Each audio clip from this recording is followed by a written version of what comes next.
Boa noite, pessoal. Sejam bem-vindos a mais um Evangelho no Lar, aqui do Espiritismo para Leigos. Primeiro aqui no YouTube. Voltei a fazer vídeo aqui pelo YouTube. Vamos fazer Evangelho toda terça e quinta, às 9 da noite. Deixar programados os vídeos. Então vamos fazer nossa prece de abertura para fazermos o estudo de hoje. Mestre Jesus, lhe rogamos agora a tua ajuda no nosso estudo de hoje, a tua concessão, a tua misericórdia, nos acompanhando nesse estudo, nos trazendo sabedoria, nos trazendo boas inspirações através de teus emissários, para que nós possamos compreender o tema proposto, espalhar, propagar a mensagem do Espiritismo para cada vez mais pessoas, ficarmos ativos, buscando nosso melhoramento, buscando o teu reino primeiro, para que as outras coisas aqui desse mundo sejam acrescentadas. Que os espíritos possam fazer a limpeza fluídica em nossos lares, em nossos corpos, que possamos ficar prontos para o estudo de hoje. Muito obrigado, que assim seja. Bom, pessoal, o tema de hoje eu escolhi esse aqui, que eu gosto muito, acho muito importante, um dos mais importantes, que é o Justiça das Aflições, capítulo 5, que é Bem-aventurados os aflitos. Aí eu acho importante, é a primeira mensagem mesmo, propriamente dita do capítulo 5, Bem-aventurados os aflitos. E antes dela tem as passagens evangélicas, que é importante a gente ler também para contextualizar, né? A primeira passagem é a seguinte: Bem-aventurados os que choram, pois que serão consolados. Bem-aventurados os famintos e os sequiosos de justiça, pois que serão saciados. Bem-aventurados os que sofrem perseguição pela justiça, pois que é deles o reino dos céus. Está em Mateus 5, versículos 4, 6 e 10. Tem outra passagem aqui de Lucas. Bem-aventurados vós, que sois pobres, pois vosso é o reino dos céus. Bem-aventurados vós, que agora tendes fome, porque sereis saciados. Ditosos sois, vós que agora chorais, porque rireis. Lucas, capítulo 6, versículos 20 e 21. Ainda aqui em Lucas, um pouquinho depois, versículo 24 a 25, ele fala assim: Mas ai de vós, ricos, que tendes no mundo a vossa consolação. Ai de vós que estáis saciados, porque tereis fome. Ai de vós que agora rides, porque sereis constrangidos a gemer e a chorar.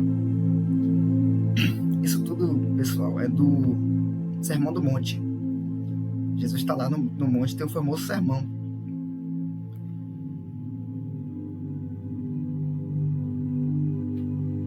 Tem o famoso sermão que ele está conversando com o povo, né? Ensinando muitas coisas, que esse sermão, que Gandhi, ainda em vida, chegou a dizer que se todos os livros, todo o conhecimento da humanidade espiritual se perdesse, se sobrasse só o Sermão do Monte, a gente já tinha o suficiente para sermos felizes, segundo Gandhi. Aí beleza, começa aqui a mensagem Justiça das Aflições, que é uma mensagem do próprio Kardec, só que, como a gente sabe, sempre inspirado pelo Espírito de Verdade e os outros espíritos da codificação. Aí ele fala o seguinte: somente na vida futura, ou seja, na vida espiritual, podem efetivar-se as compensações que Jesus promete aos aflitos da terra. Sem a certeza do futuro, estas máximas seriam um contrassenso, mais ainda, seriam um engodo. Mesmo com essa certeza, dificilmente se compreende a conveniência de sofrer para ser feliz. Dizem, para se ter maior mérito. Mas então pergunta-se, por que sofrem uns mais do que outros? Por que nascem uns na miséria e outros na opulência, sem coisa alguma haverem feito que justifique essas posições? Por que uns nada conseguem, ao passo que a outros tudo parece sorrir? Todavia, o que ainda menos se compreende é que os bens e os males sejam tão desigualmente repartidos entre o vício e a virtude, e que os homens virtuosos sofram ao lado dos maus que prosperam. A fé no futuro pode consolar e infundir paciência, mas não explica essas anomalias que parecem desmentir a justiça de Deus. Entretanto, desde que admita a existência de Deus, ninguém o pode conceber sem o infinito das perfeições. Ele necessariamente tem todo o poder, toda a justiça, toda a bondade, sem o que não seria Deus. Se ele é soberanamente justo e bom, não pode agir caprichosamente, nem com parcialidade. Logo, as vicissitudes da vida derivam de uma causa e, pois que Deus é justo, justa há de ser essa causa. Isso o de que cada um deve bem compenetrar-se. Por meio dos ensinos de Jesus, Deus pôs os homens na direção dessa causa. E hoje, Deus, julgando-os suficientemente maduros para compreendê-la, lhes revela completamente a aludida causa por meio do Espiritismo, isto é, pela palavra dos Espíritos. É uma mensagem pequena que ele diz muito, né? Assim, a gente vai estudar nesse capítulo as causas das aflições. Ele começa dizendo da onde vem. Ele começa dizendo que a causa é justa, é sempre justa. Ele vai explicar que tem, a próxima mensagem está aqui, ó. São as causas atuais das aflições. Deixa eu mostrar aqui para vocês. Aqui, ó. Tem as causas atuais das aflições. São as coisas que a gente pratica agora, nessa vida, e a gente não percebe que está sendo negligente, que está sendo preguiçoso por algum motivo, que perdemos alguma oportunidade por medo, por orgulho, alguma oportunidade boa de crescimento, de aprendizado, e a gente sofre por isso, sofre por ser pródigo. A gente não percebe, mas muitas vezes as causas são atuais, e tem as causas anteriores às aflições, que estão em vidas passadas, porque Deus é justo. É a argumentação de Kardec, né? Deixa eu voltar aqui a mensagem. Justiça das aflições. Tá aqui o texto. A causa é sempre justa. A causa do nosso sofrimento. Não tem como alguém sofrer sem que tenha necessidade de passar por isso. Aí ele fala o seguinte: alguns dizem que é para se ter maior mérito. A gente escuta muito isso de cristãos tradicionais. Outros cristãos. Que nós espíritas somos cristãos. Que é para a pessoa aprender, ter fé em Deus, ter mérito. Beleza, é verdade. Mas não explica porque um sofre muito mais do que outros, absurdamente mais do que outros. Algumas pessoas na riqueza, outras na miséria, algumas pessoas saudáveis, outras não. Pessoas nascem sem braço, com demência, sem cérebro, ou é natimorta, nasce e morre logo. Diversas doenças genéticas, várias coisas que aparentemente contradizem a justiça de Deus. Só que não é, a causa é sempre justa, porque a gente pensa, a gente está aqui por causa de Deus. Deus criou a gente. Ele criou, segundo a doutrina, ele criou a gente simples e ignorantes. Então essas anomalias, essas aparentes anomalias, é porque nós não começamos agora. Essa não é a nossa primeira vida. A gente vai reencarnando, a gente vai contraindo débitos, indo por caminhos que a gente vai precisar passar por mais dificuldades ou menos dificuldades. Ou dificuldades de tal natureza ou de outra natureza. Então não tem por que a gente ficar julgando os outros. Então isso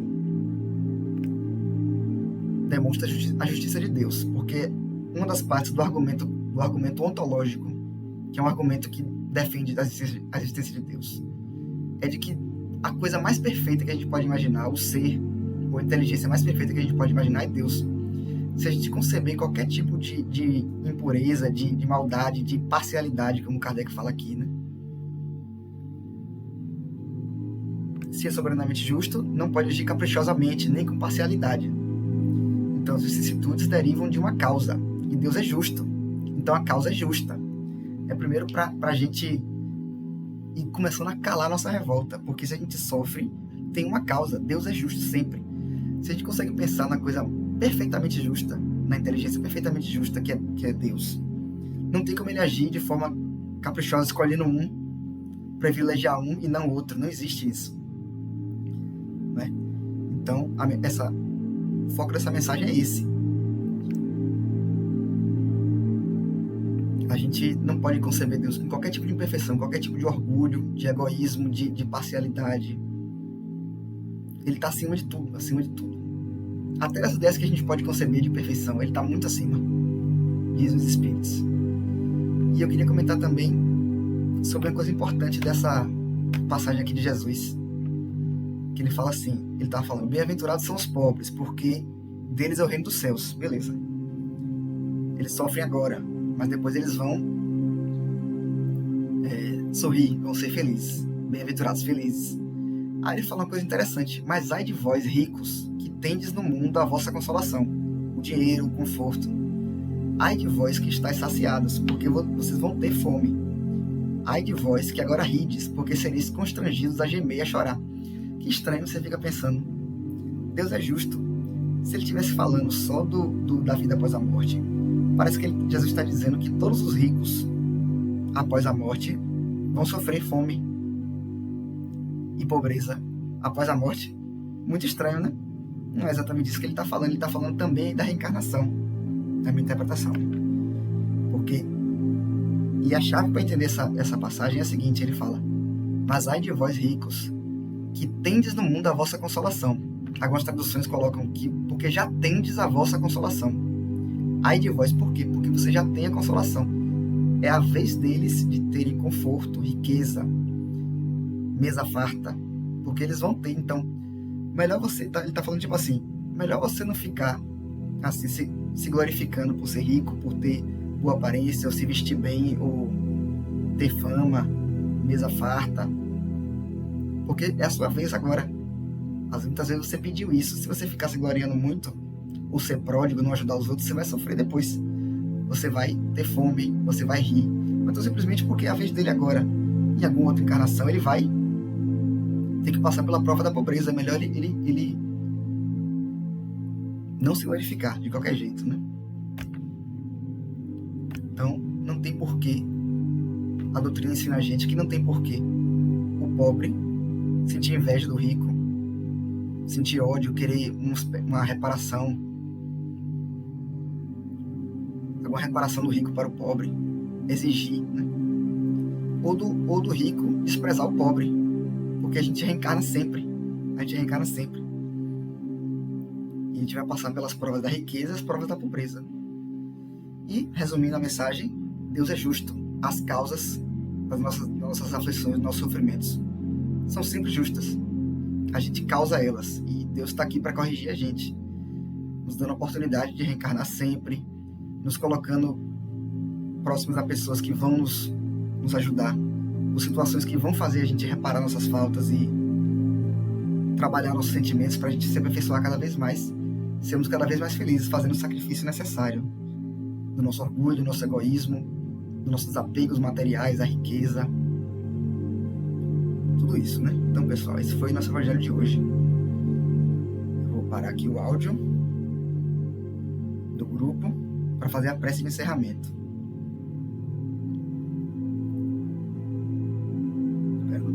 Pronto.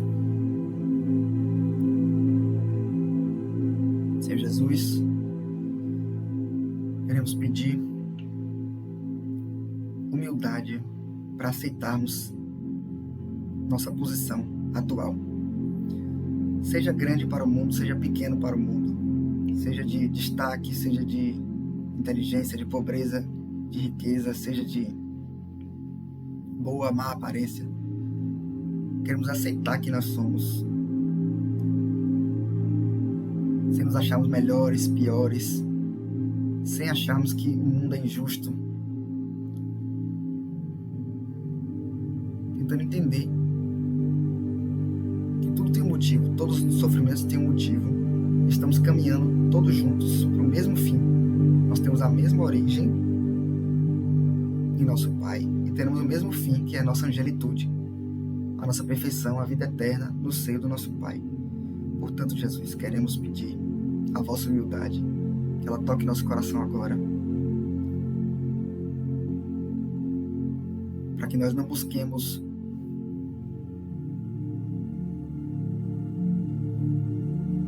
discutir, nos revoltar pela situação em que estamos, se não conseguimos o que queremos, se as circunstâncias não vão a nosso favor, conforme nosso desejo, que a vontade do nosso Pai seja feita, Senhor Jesus. Que o Senhor possa ser o nosso advogado, o nosso consolador, junto com a doutrina, frente ao nosso Pai, nos defendendo, nos dando força nos combates diários,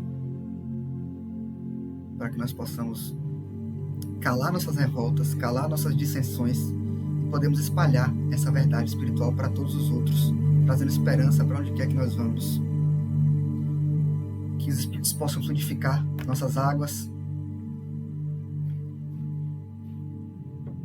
Aqui já está minha água. E que nós tenhamos um bom final de quinta-feira, um bom final de semana. Que assim seja. Tchau, tchau, pessoal. Esse foi o nosso Evangelho de hoje. Se inscreva no canal, ative o sininho de notificações aqui no YouTube. E nos vemos no próximo Evangelho terça-feira. Que assim seja.